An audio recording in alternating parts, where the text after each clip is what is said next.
আমার নিজের 10 লাখ টাকা অফার করেছে, ভোট আসছে। কি গো বাপ, বৌনি হয়ে গেছে? কটা হয়েছে? 4টে হয়ে গেছে অলরেডি, হয়ে যায়নি? হ্যাঁ, 4টে হয়ে গেছে। এখন ইলেকশনের কিছু হয়নি, 4টে হয়ে গেছে। কারা? এই মোল্লা, টুপিওয়ালা, দাড়িওয়ালা, 4টে উদ্বোধন হয়ে গেছে। এখন মোল্লায় মোল্লায় শুরু করে দিয়েছে, তোরা খেলবি আর আমরা মজা লুটবো। আরে কিছু মূর্খ আছে, এরাও ওই 2 টাকার ঝোলে আর 1 টাকা ত্রিপলের আশায় এরাও ছুটছে। তবে এই এলাকার মানুষ সবাই ভালো, এগুলো আমাদের দিকে চলে ভালো। জীবন দিয়ে দেব দাদার জন্য, আল্লাহর জন্য দিতে পারবো। জীবন দিয়ে দেব, তাও भी আচ্ছা। আমি আস্তে আস্তে একটা র্যালি দেখছিলাম আজকে আমাদের এলাকায়।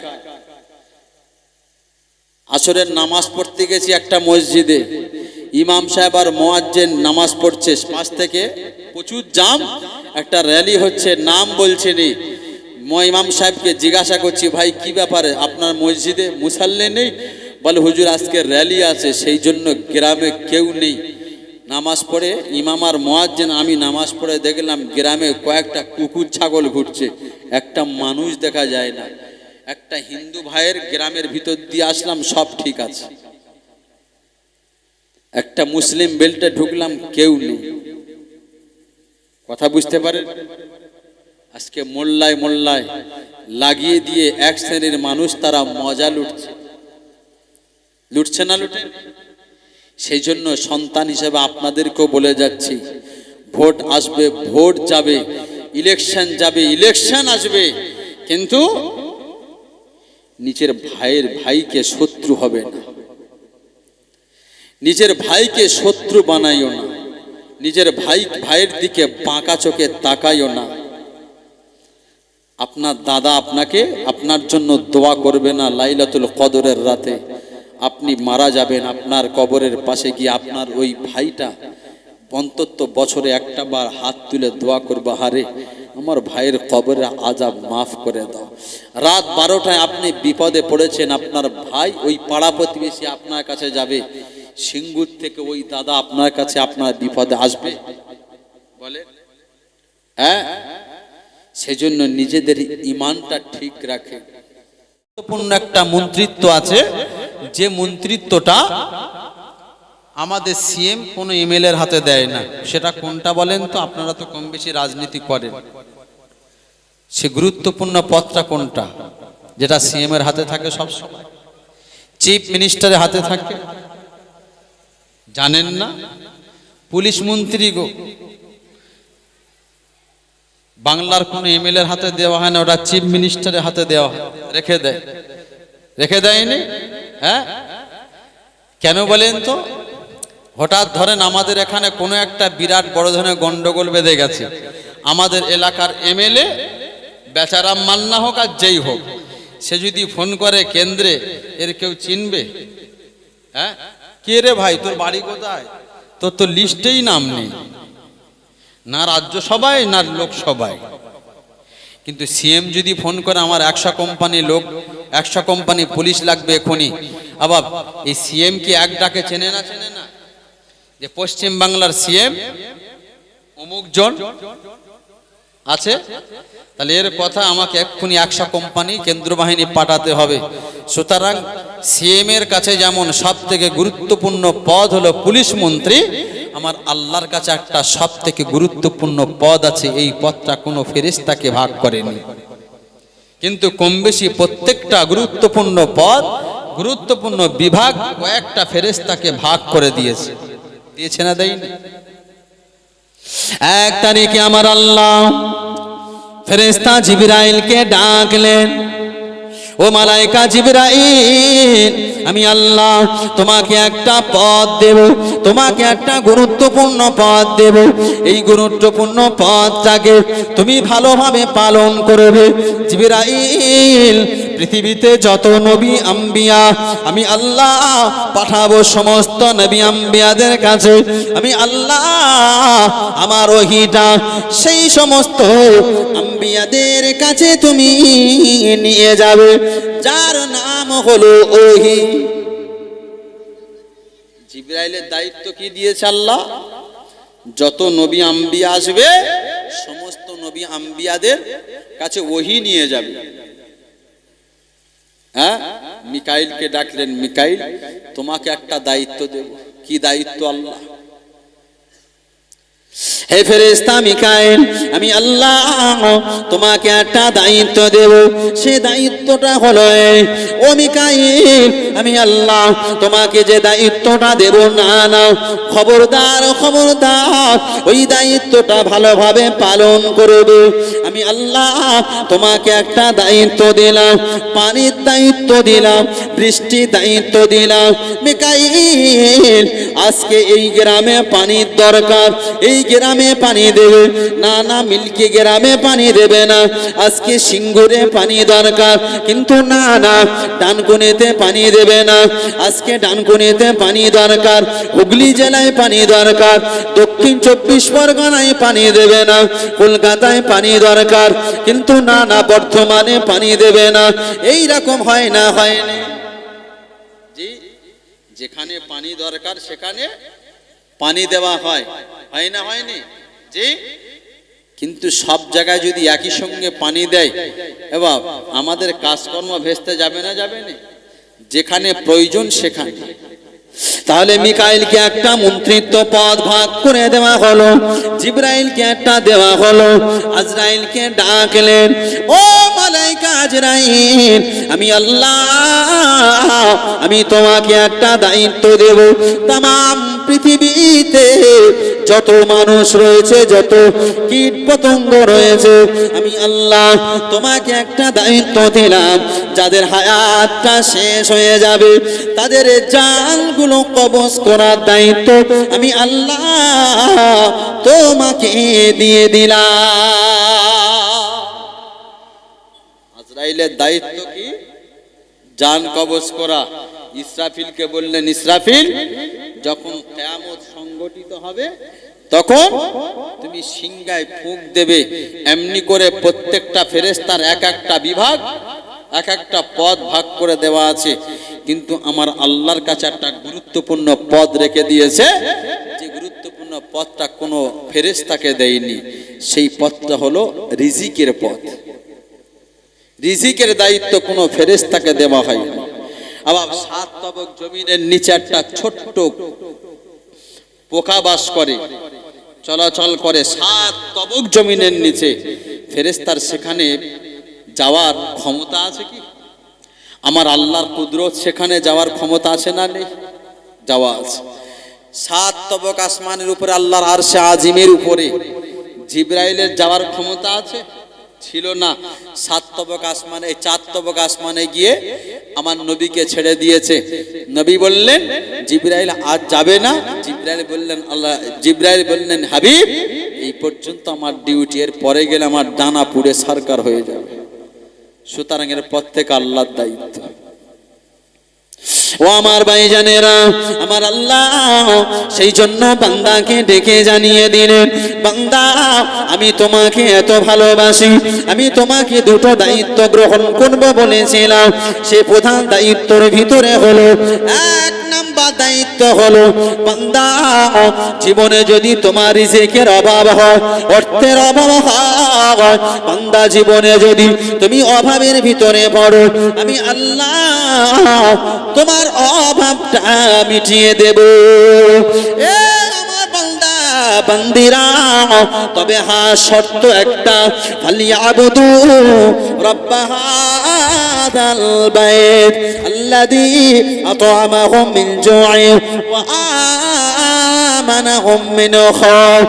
বান্দা যদি ওই কাবা বাইতুল্লাহ মালিকে যদি ইবাদত বندگی করতে পারো, আমি আল্লাহ তোমার জন্য রিজিকের দায়িত্বটা 70 বছর যদি হায়াতি জিন্দেগিতে বাঁচো, আমি আল্লাহ 70 বছরের রিজিকের দায়িত্ব আমি আল্লাহ আমার নিজের কুদরতি হাতে গ্রহণ করে নিলাম। সুবহানাল্লাহ বাড়ি গিয়ে বলবেন জি আওয়া এটা বিশ্বাস হয় যে আল্লাহ আমার রিজিকের দায়িত্ব গ্রহণ করবে? হ্যাঁ, ঝিমিয়ে গেছেন নাকি? হ্যাঁ, একটু উচ্চ আওয়াজে দরুদ শরীফ পড়েন তো, আল্লাহুম্মা, উচ্চ আওয়াজ দিয়ে পড়ে।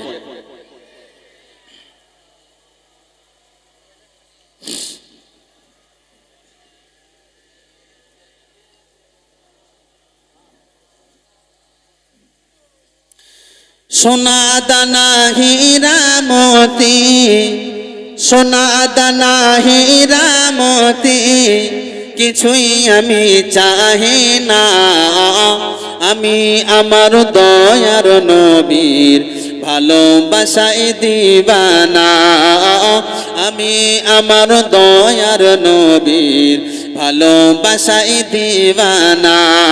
সোনা দানা হীরা মতি, সোনা দানা হীরা মতি, কিছুই আমি চাহি না, আমি আমার দয়ার নবীর ভালোবাসায় দিবানা, আমি আমার দয়ার নবীর ভালোবাসায় দিবানা। দিবানা দিবানা দিবানা দিবানা, মোর নবীজির দিবানা, আমি আমার দয়ার নবীর ভালোবাসায় দিবানা, আমি আমার দয়ার নবীর ভালোবাসায় দিবানা।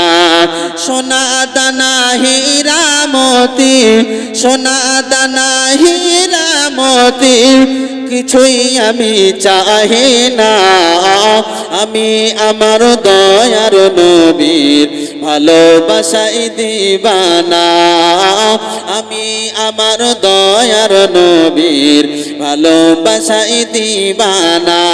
আল্লাহুম্মা, আওয়াজ দিয়ে পড়েন বাবা। ওয়ালা আলি সাইয়্যিদিনা,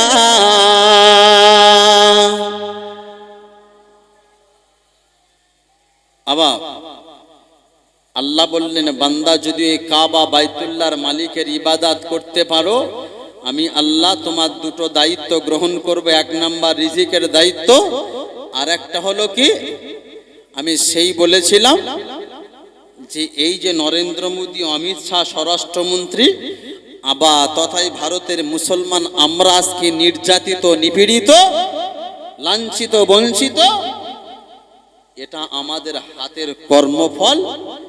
এটা এর জন্য দায়ী ওই স্বরাষ্ট্রমন্ত্রী অমিত শাহ নয়, আর নরেন্দ্র মোদী উনি নয়, আর আমাদের রাজ্যে যারা দায়িত্ব আছে এরাও নয়। এর জন্য দায়ী হচ্ছে আমরা, আমরা দায়ী। কেন? আল্লাহ তো সেদিন ওয়াদা করেছে, বান্দা যদি কাবা বাইতুল্লাহর মালিকের ইবাদত করতে পারো, আমি আল্লাহ তোমাদের দায়িত্ব নেব। পৃথিবীর কোনো ভয়, কোনো শক্তি, কোনো পরাশক্তি তোমাদের ক্ষতি করতে পারবে না, লাঞ্ছিত, বঞ্চিত করতে পারবে। আবার এই আপনাদের ফুরফুরা শরীফে মুজাদ্দিদে জামান দাদা হুজুর পীর কেবরা রহমাতুল্লাহ আলাইহির একটি ইতিহাস মনে আছে, গোবরডাঙ্গার সেজবাবুর ইতিহাস। কি বাবা শোনা আছে কারণ? হ্যাঁ, এই গোবরডাঙ্গার সেজবাবু মুজাদ্দিদে জামান দাদা হুজুর পীর কেবরা রহমাতুল্লাহ আলাইহি, এই সেজবাবু যে কম্পার্টমেন্টে উঠতেন, ভুল করে ওই কম্পার্টমেন্টে উঠে গিয়েছিলেন। গোবরডাঙ্গার সেজবাবুর একটা আত্মসম্মানে ঘা লেগেছে। আমি সংক্ষিপ্ত বলছি বোঝানোর জন্য। বললে এই কম্পার্টমেন্টটা শুধুমাত্র আমার একার জন্য। আপনি উঠেছেন ফকির সাহেব মানুষ, আপনার উপরে গুলির অর্ডার হয়ে গেছে, সুতরাং আপনার উপরে গুলি চালাবো। ফকির সাহেব বললেন, যদি গুলির পাওয়ার থাকে চালিয়ে দাও, আমি আবু বকর, আমার কোনো ভয় নেই। কেন? আমি আবু বকর তোমার বন্দুকের গুলির গোলাম নয়, তোমার বন্দুকের গোলাম নয়, আমি আবু বকর আল্লাহর গোলাম। সুবহানাল্লাহ বলে। সেদিন গোবরডাঙ্গা সেজবাবু রাইফেলটা রেডি করে তাক করে ওই মুজাদ্দিদে জামান দাদা হুজুর পীর কেবলা রহমাতুল্লাহ আলাইহির বুকে তাক করে যখন ফায়ার করছিলেন, ওই রাইফেল থেকে একটা গুলি বার হয় না। হ্যাঁ, আমার মতো হুজুরের যদি চামগুলতি মারা হয় না, এপড় ওপড় হয়ে যাবে। বন্দুক তো দূরের কথা, চামগুলতি চেনে বাচ্চারা খেলা করে, পাখি মারে। আমার মতো হুজুরের বুকে যদি চামগুলতির বাড়ি মারা হয়, একটা গুলি দিয়ে এপড় ওপড় হয়ে যাবে। আমার ইমানের পাওয়ার। গোবরডাঙ্গা সেজবাবুর রাইফেলের গুলি মুজাদ্দিদে জামান দাদা হুজুর পীর কেবলা রহমাতুল্লাহ আলাইহির বুকে ফায়ার হয়নি।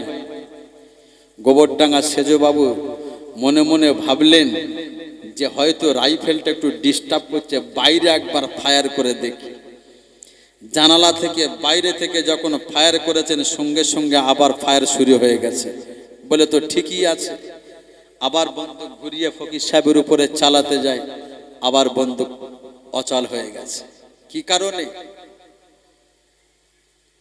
ও আমার ভাইজানেরা, আমার আল্লাহ পরিষ্কার জানিয়ে দিলেন, বান্দা যদি কাবা বাইতুল্লাহর মালিকের তুমি যদি ইবাদত বন্দেগি করতে পারো, দুটো দায়িত্বের ভিতরে হলো, একটা দায়িত্ব হলো রিজিকের দায়িত্ব, দ্বিতীয় নম্বর দায়িত্ব হলো বান্দা পৃথিবীতে নরেন্দ্র মোদী কেন, নেতানিয়া কেন, আমেরিকা ডোনাল্ড ট্রাম্প কেন, তাম পৃথিবীর জমিনে যত পারমাণবিক বোমা রয়েছে, যত গোলা বারুদ রয়েছে, যত পরাশক্তি রয়েছে, আমি আল্লাহ জানিয়ে দিলাম, তুমি যদি আমার হয়ে যাও, তুমি যদি আমি আল্লাহ আমার হয়ে যাও, আমি আল্লাহ তোমার জন্য তামাম পৃথিবীর পরাশক্তিগুলো তোমার জন্য অচল করে দেব।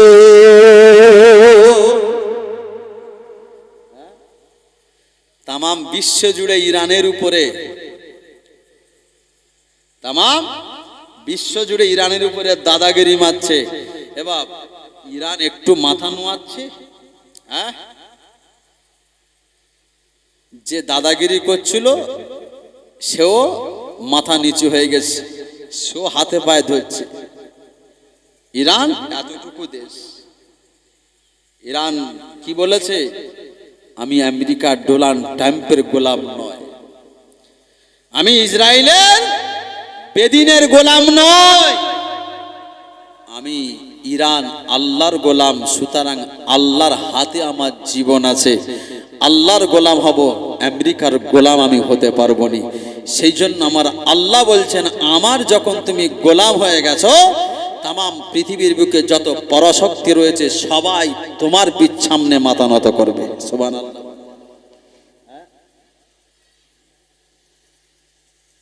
আল্লাহ বললেন, ফালইয়াবুদু রাব্ব হাযাল বাইত আল্লাযী আত'আমাহুম মিন জু'ইন ওয়া আমানাহুম মিন খাউফ। বান্দা, তোমার জন্য কোনো ভয় নেই যদি আমি আল্লাহ আমার হয়ে যাও। আমি আল্লাহ যদি আমার হয়ে যাও, বান্দা তোমার জন্য কোনো ভয় নেই। আজকে শুধু বলছে, হুজুর আমার নাম ডিলিট হয়ে যায়। আমাদের মতো হুজুরদের ঈমান ঠিক নেই, আপনাদের কি বলবো? হ্যাঁ, আমাদের মতো হুজুরদের ঈমান ঠিক নেই।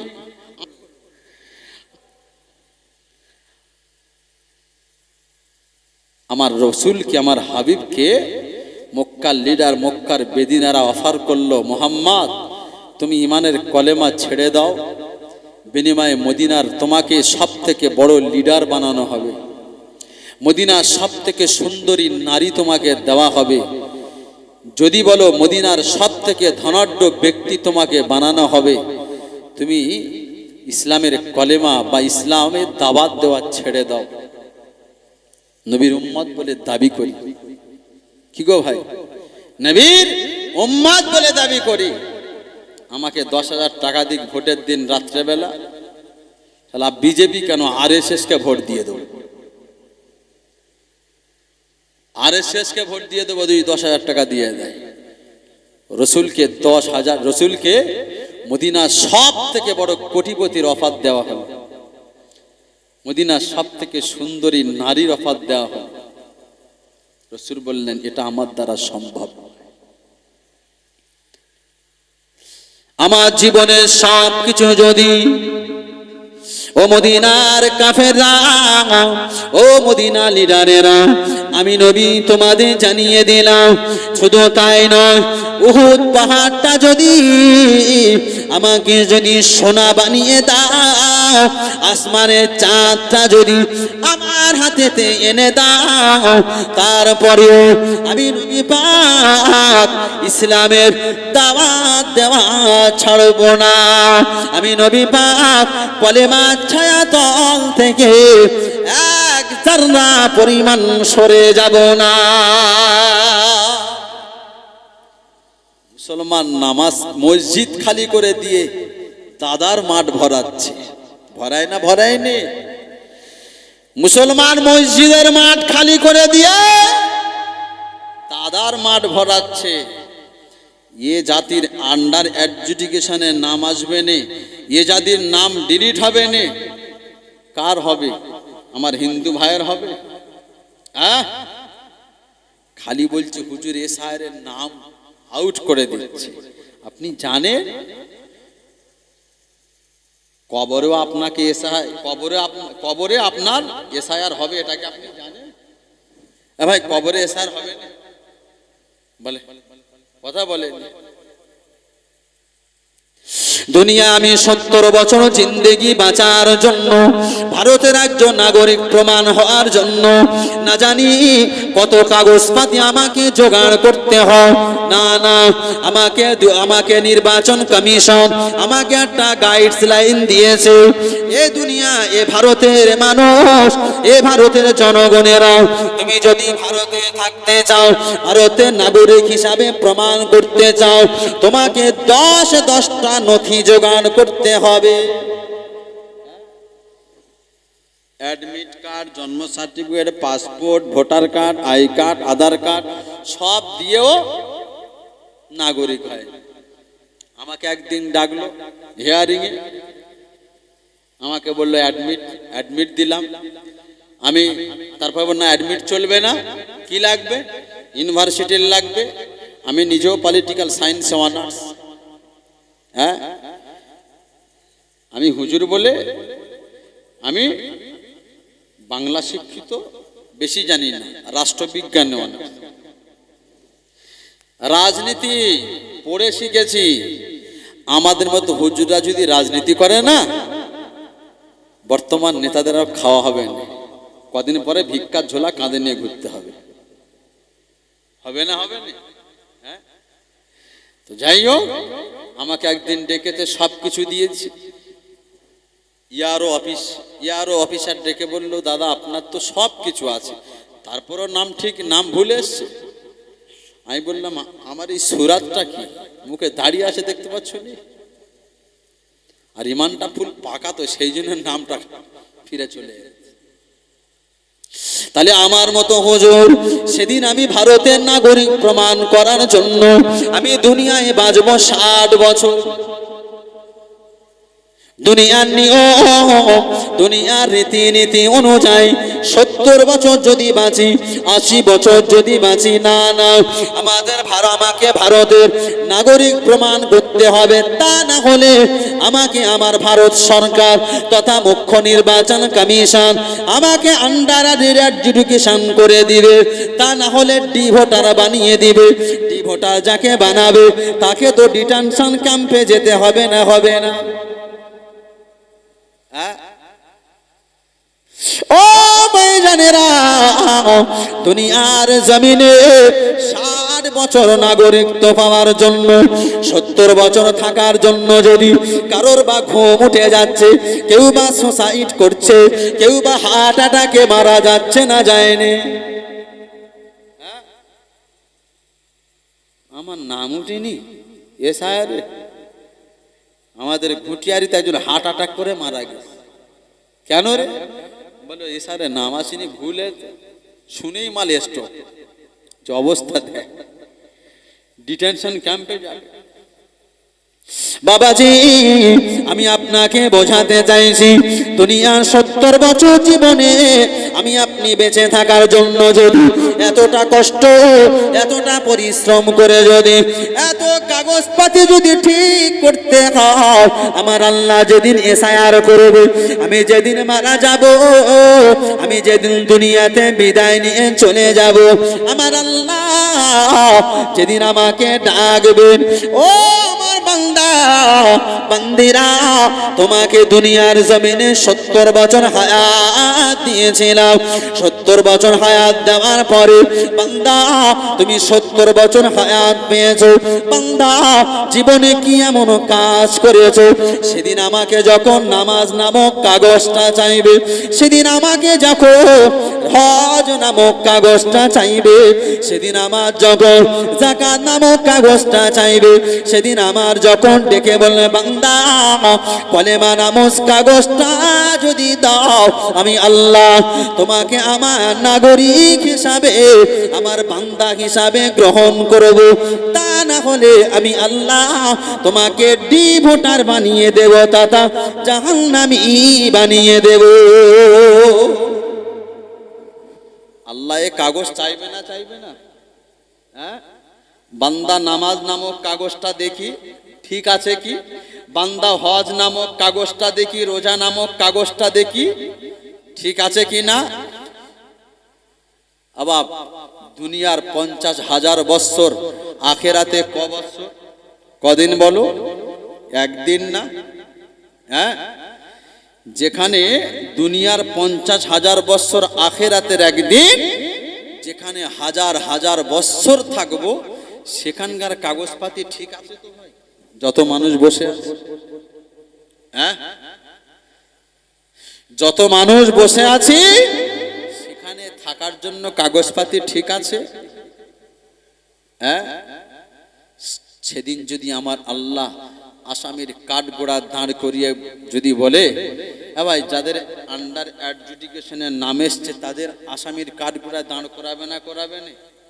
হ্যাঁ, করিয়ে আবার দ্বিতীয়বার কাগজপাতি সব দেখবে, এটাই তো নির্বাচন কমিশনের গাইডলাইন। হ্যাঁ, তা আমার আল্লাহ যদি কোনো ত্রুটি পায়, বান্দার 5 ওয়াক্ত নামাজের ভিতরে 4 ওয়াক্ত হয়েছে, 1 ওয়াক্ত ঘাবলা হয়ে গেল, বাংলা বুঝে আসছে?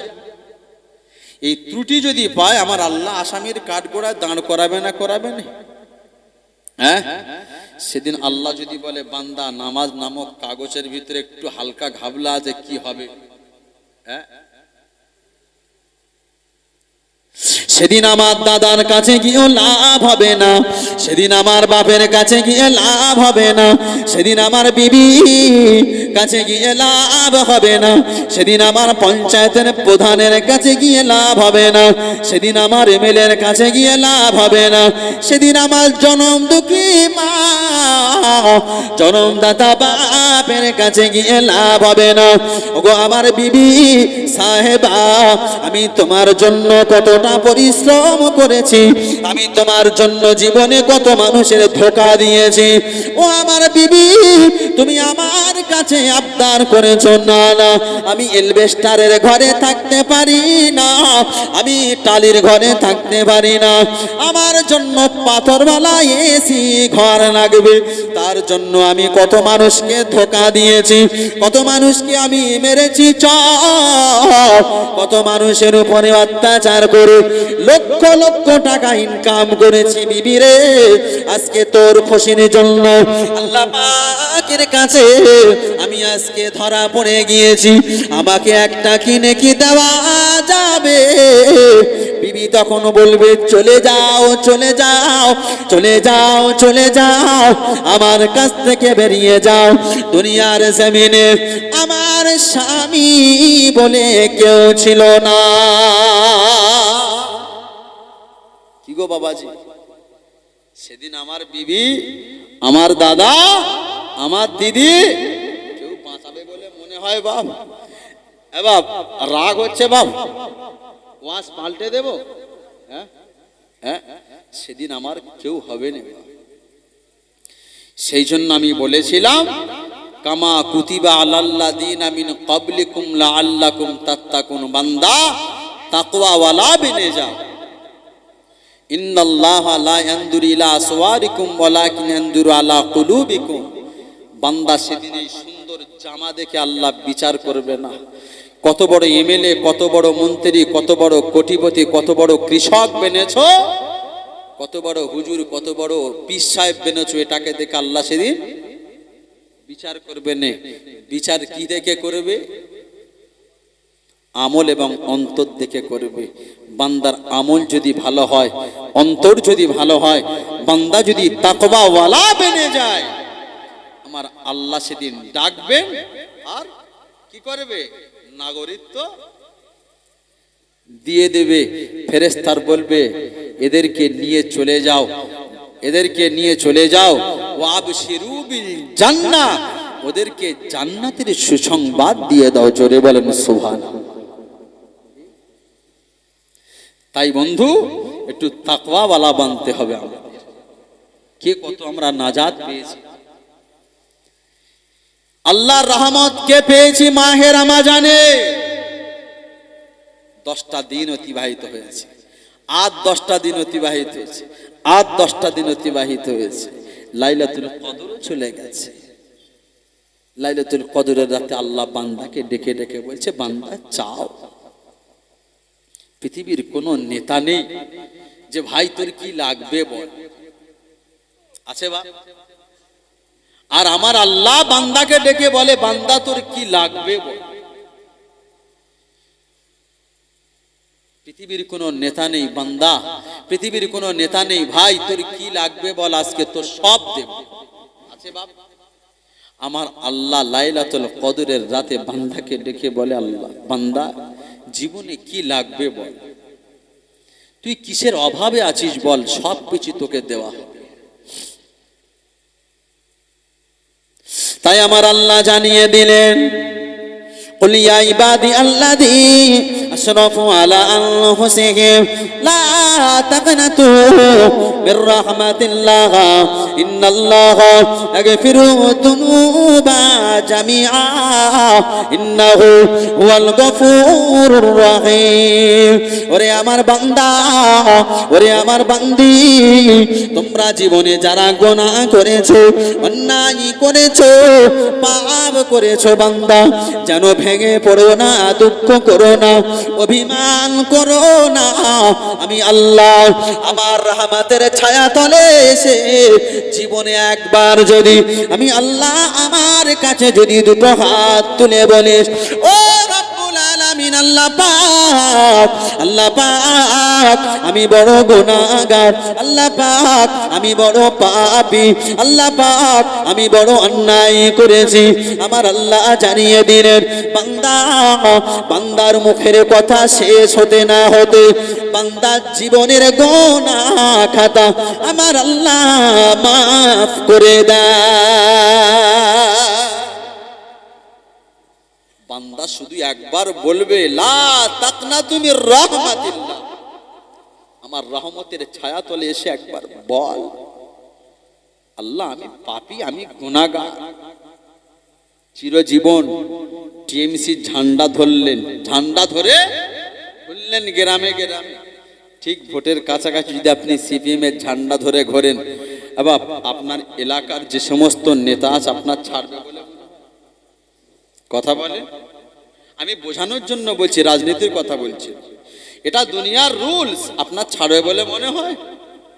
হ্যাঁ, কিন্তু আমার আল্লাহ জানিয়ে দিলেন, বান্দা চিরজীবন দুনিয়ার জন্য দুনিয়ার পার্টি করেছো, দুনিয়ার দাদার পিছনে ঘুরেছো, দুনিয়ার পিছনে ঘুরেছো, চিরজীবন আলু চাষ করেছো, চিরজীবন সোনা পালিশ করেছো, চিরজীবন ঠাট্টা জরির কাজ করেছো। বান্দা তুমি জীবনে কোনো কিছু করতে পারোনি, কিন্তু জীবনে একবার নির্জনে নিরালায় এসে আমি আল্লাহ আমার কাছে একবার এসে বলবে, বান্দা দুপোটা চোখের পানি আমি আল্লাহ আমার জন্য ঝরাবে। ও রাব্বি আল্লাহ, তোমার জাহান্নাম বড় ভয়ঙ্কর। আল্লাহ পাক, তোমার জাহান্নামের আগুন আমি বান্দা হিসাবে সইতে পারবো না। আল্লাহ পাক, জীবনে এত গুনাহ করেছি আল্লাহ, সমস্ত গুনার দিকে তাকিয়ে আল্লাহ আমি আপনার কাছে দুটো হাত তুলেছি। আল্লাহ আজকে আমাকে মাফ করে দিন। আমার আল্লাহ জানিয়ে দেয়, চিরজীবন অন্য পার্টি করেছো, করোগে যাও, কিন্তু একবার যদি জীবনে এসে আমার কাছে দুটি হাত তুলে বলো, বান্দা আমি ভুল করে, আল্লাহ আমি ভুল করেছি। আমার আল্লাহ কুদরতি অন্তরে এত দয়া এত মায়া বান্দার প্রতি জন্মে যায়। আমার আল্লাহ ওই বান্দার নিকটে এসে বান্দার জীবনের গুনাহগুলো মাফ করে দিয়ে আমার আল্লাহ ওই বান্দাকে জান্নাতের সুসংবাদ, জান্নাতের অধিবাসী বানিয়ে দেয়। পৃথিবীর কোনো নেতা নেই, পৃথিবীর কোনো নেতা নেই। তকবীর দেন, নারায়ে তাকবীর, নারায়ে তাকবীর। আওলাদে মুসাদ্দেদে জামা, আওলাদে মুসাদ্দেদে জামা খোবায় ভাইজান হুজুর কেবলা, নারায়ে তাকবীর। দরুদ শরীফ আল্লাহ